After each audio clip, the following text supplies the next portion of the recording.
This channel does not promote any violent, harmful, or illegal activities. All content provided by this channel is meant for an educational purpose only.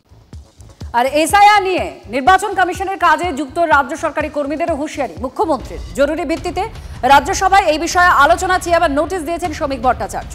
কমিশনের সাংবিধানিক স্বাধীনতার উপরেই সরাসরি আঘাতের অভিযোগ আনছেন। অনুপ্রবেশকারী বাংলাদেশি এবং রোহিঙ্গাদের আড়াল করার চেষ্টা করা হচ্ছে এমনই অভিযোগ। আর নোটিশে এই সমস্ত কিছু উল্লেখ করে বিজেপি সাংসদ শ্রমিক ভট্টাচার্য শাসক তৃণমূলের পরিকল্পিত এবং প্রাতিষ্ঠানিক অপচেষ্টার অভিযোগ এনেছেন। বিএলওদের কি বার্তা দিয়েছিলেন মমতা বন্দ্যোপাধ্যায়, শুনুন এবার। ডিএমদের একটু চোখ কান খোলা রাখতে হবে। অনেক সময় আমি দেখছি ডিএমরা দায়িত্ব দিয়ে দিচ্ছে নিচের কাউকে, তারা কিন্তু খেয়াল রাখছে না। এই যে পশ্চিমবাংলা থেকে প্রায় 1000 লোককে নিয়ে গেছে ট্রেনিং করবার জন্য দিল্লিতে, আমি জানতামই না। এটা ডিএমদের উচিত ছিল অ্যাটলিস্ট আমাদের ইনফর্ম করা, আমাকে না করুক সিএসকে ইনফর্ম করা। আপনারা বিএলও যেসব লিস্ট করেছেন, বিএলওদের কাছে আমার অনুরোধ থাকবে ভোটার লিস্ট থেকে কারো নাম যেন বাদ না যায় সেটা দেখার।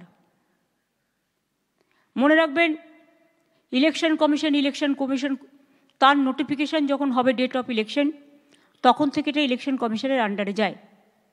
তার আগে স্টেট গভর্নমেন্ট, আবার ইলেকশনের পরেও স্টেট গভর্নমেন্ট। সুতরাং এটা মনে রাখবেন, আপনারা চাকরি করেন স্টেট গভর্নমেন্টের, কোনো মানুষকে অযথা হ্যারাস করবেন না। একটা লোক 4 দিন গিয়ে এলো, 4 দিন গেল, তখন হয়তো সেটা কোথাও ঘুরতে গেছে, তাই বলে আপনি তার নামটা বাদ দিয়ে দেবেন? আপনাকে দেখতে হবে তার অরিজিনাল অস্তিত্ব আছে কি না। আর এ নিয়ে বিজেপি নেত্রী লকেট চট্টোপাধ্যায় তিনি কি বলেছেন যেমন শোনাবো, তার পাল্টা কুণাল ঘোষের প্রতিক্রিয়াও শোনাবো। শুনুন। প্রত্যেকটা রাজ্যের বিএলওকে তারা ডাকতে পারে, সেই অধিকার কেন্দ্রের নির্বাচন কমিশনের আছে। মমতা বন্দ্যোপাধ্যায় কি আলাদা নির্বাচন কমিশনের বাইরে পড়েন আওতায়? এবং তিনি বিএলওদেরকে সেভাবে হুমকি কেন দেবেন? কেন খুঁজে সেই বিএলওদেরকে বাদ দিয়ে দেবেন? এবং এটা নিয়ে মনে হয় আইন নিয়ে আসা উচিত এবং এনাকে গ্রেপ্তার করা উচিত। এই ধরনের হুমকি দেওয়ার জন্য একজন নিরপেক্ষ নির্বাচন কমিশনের ওপরে কেউ ঊর্ধ্বে নয়। আমরা এই যে অন্য রাজ্যের ভোটার এখানে ঢুকিয়ে দেওয়া হচ্ছে, কে প্রথম অভিযোগ করেছে? মমতা বন্দ্যোপাধ্যায় অভিযোগ করেছেন। কার দল কলকাতা এবং দিল্লিতে নির্বাচন কমিশনের কাছে ডেপুটেশন দিয়েছে? মমতা বন্দ্যোপাধ্যায়ের দল তৃণমূল কংগ্রেস দিয়েছে।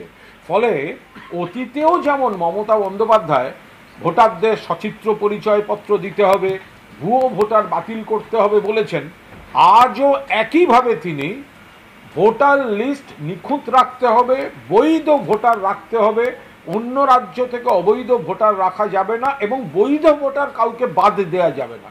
মমতা বন্দ্যোপাধ্যায় তো বলছেন অবস্থান এক। দুর্ঘটনার কবলে পুলিশের গাড়ি একেবারে পাল্টি খেয়ে গিয়েছে, গাড়ি আহত হয়েছেন 4 জন পুলিশ কর্মী। সেই ছবি এক্সক্লুসিভ আপনারা দেখতে পাচ্ছেন। রঘুনাথগঞ্জ থেকে সুতি যাচ্ছিল এই গাড়িটি, পুলিশের গাড়িটি নিয়ন্ত্রণ হারিয়ে জাতীয় সড়কের পাশেই একেবারে উল্টে যায় গাড়ি।